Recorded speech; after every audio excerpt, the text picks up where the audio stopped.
Hola, ¿qué tal? El día de hoy vamos a trabajar lo que es el texto de Norberto Bobbio, Estado, Gobierno y Sociedad, particularmente el capítulo 2 y el capítulo 3, el cual se titula Estado, Sociedad Civil y la Teoría General del Estado.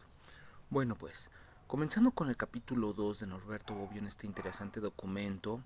debemos pensar que la sociedad civil, el origen conceptual lo encontramos en Hegel. Posteriormente va a ser retomada por Marx y luego por Gramsci, Engels, Gramsci, Althusser y otros tantos investigadores teóricos de la teoría social y de la teoría política, pero particularmente va a ser con Marx donde a partir de la contribución en la crítica de la economía política le va a dar el sesgo, le va a dar el detalle de la lucha de clases. Debemos considerar que para este momento la sociedad civil se debe entender como aquel grupo organizado, aquel colectivo que viene a ser la contraparte del reclamo en el aspecto legal, pero también en el aspecto ilegal de lo que va a ser la figura y las instituciones del Estado. La sociedad civil se va a dedicar, se va a caracterizar o pretende mediante sus reclamos, mediante sus cuestionamientos, a partir de las reflexiones que hace de los líderes que tiene la misma sociedad civil, buscará la manera de cómo estos reclamos, estas ideas, se transmiten hacia las instituciones del Estado para que sean atendidas. El detalle va a radicar en que el Estado no necesariamente está obligado a atender las demandas que se le hace a la sociedad civil, considerando que la sociedad civil buscará apoyarse de lo que van a ser la opinión pública mediante su acceso a los medios masivos de comunicación, ahora incluyendo las redes sociales, en épocas de en un mundo sistémico hiperconectado. Como diría Wallenstein, el sistema mundo. Eh, Frente a este tenor se debe considerar que el Estado no solamente es el garante de la seguridad de la población, sino que también es el que controla el monopolio del uso de la violencia y las instituciones vinculadas al ejercicio de la violencia.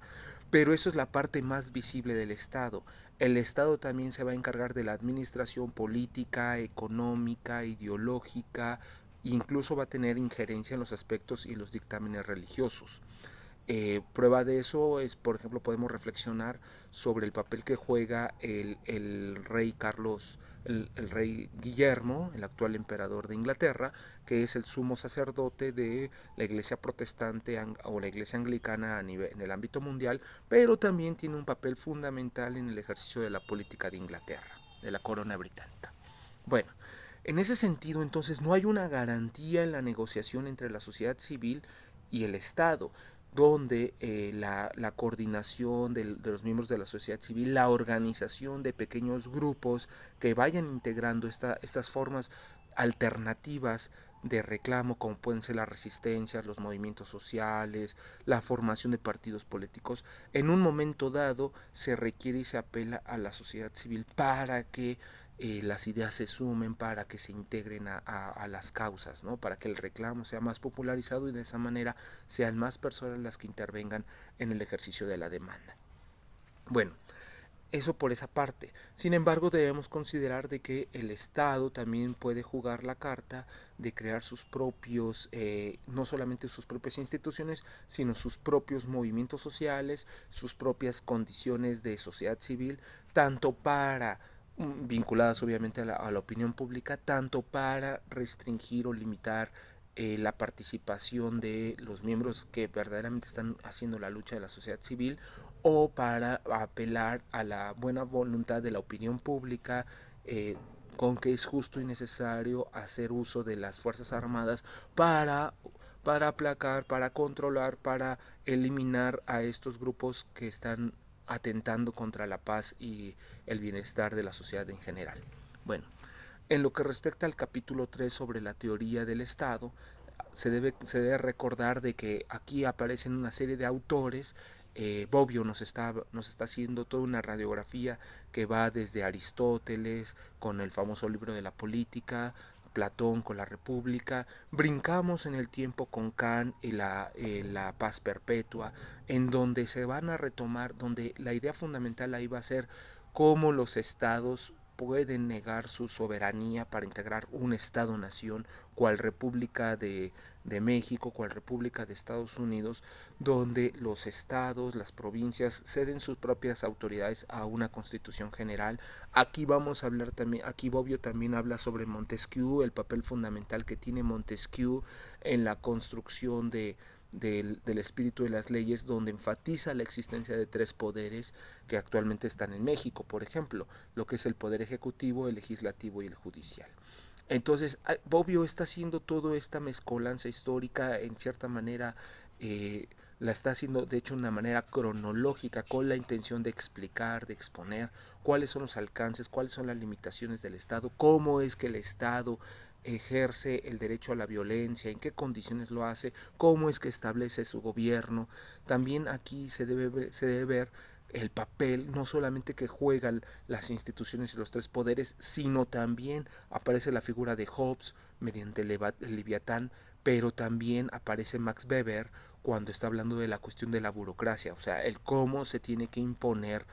las leyes y cómo el gobierno tiene que hacer efectiva sobre la población estas situaciones de mantener tanto la paz como el orden social, ¿no? Eh, en ese sentido también nos empieza a aparecer la noción de Hegel, vinculada, inspirada en todos estos los de la Ilustración, la parte de Montesquieu, de Rousseau, la fuerte influencia de su maestro que fue Kant, con la paz perpetua. Entonces aparece Hegel, que a su vez va a dar pauta a las reflexiones que va a hacer Marx y Engels, donde particularmente Marx nuevamente nos volvemos a la contribución a la crítica a la economía política. El fundamento central va a ser no en tanto el qué se produce, sino el cómo es que se produce, cómo es que se juega las relaciones de poder, de qué manera estas relaciones se pueden vincular en las relaciones de la lucha de clases, y allí aparece la famosa introducción de Engels sobre el papel de las luchas de clases de Karl Marx. Ajá, donde Weber después va a retomar estas ideas y va a empezar a hablar del poder tradicional, el legal nacional, el carismático, las formas de la transmisión del poder.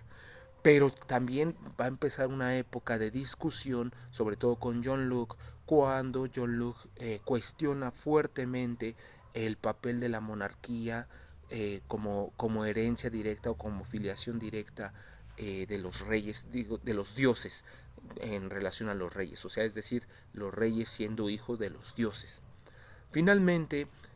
nos vamos acercando con un Wright Mills que habla de una élite política, resultado de esta aristocracia, resultado de estos grandes vaivenes de los ejercicios políticos, donde la sociedad civil genera revoluciones, genera independencias, movimientos armados. Entonces nos aparece un Saint-Simon seguido de un Wright Mills, donde nos refiere sobre el papel que tienen las inversiones y en la construcción de una nueva aristocracia que va a ser llamada la élite política. Es interesante todos estos fenómenos de cómo se van armando, cómo se van concatenando los autores para ir hablando de una teoría general del Estado. Tema que va a inundar, que va a ser parte de la teoría política, que sigue siendo parte del debate contemporáneo. No podemos olvidar el libro también de Sánchez Porrúa, en el que habla de la teoría general del Estado. Y todo esto se va a ir concatenando también sobre el tema de la filiación mediante Morgan. No es gratuito que en el libro de la sociedad primitiva va de Morgan, donde está hablando de fatrias, donde habla de la cuestión filial, dialogue directamente con John Locke y cuestione no solamente el por qué se hizo de esa manera una descendencia de élite política, sino por qué también la población lo acepta. Entonces, bajo estos tenores, esa es una reflexión general que se puede hacer en relación al libro de Norberto Bobbio, de Sociedad, Política y Estado, y sobre todo los temas centrales de la sociedad política, de la sociedad civil, en donde se ve la interrelación profunda que existe con el Estado, el juego del poder, la administración del gobierno, considerando que el poder, el control del poder va a ser, desde la óptica de Richard Adams y otros autores, va a ser la intencionalidad que se tiene para la manipulación de las masas y del capital humano. Bueno, con eso cierro esta pequeña reflexión y espero sus comentarios y opiniones.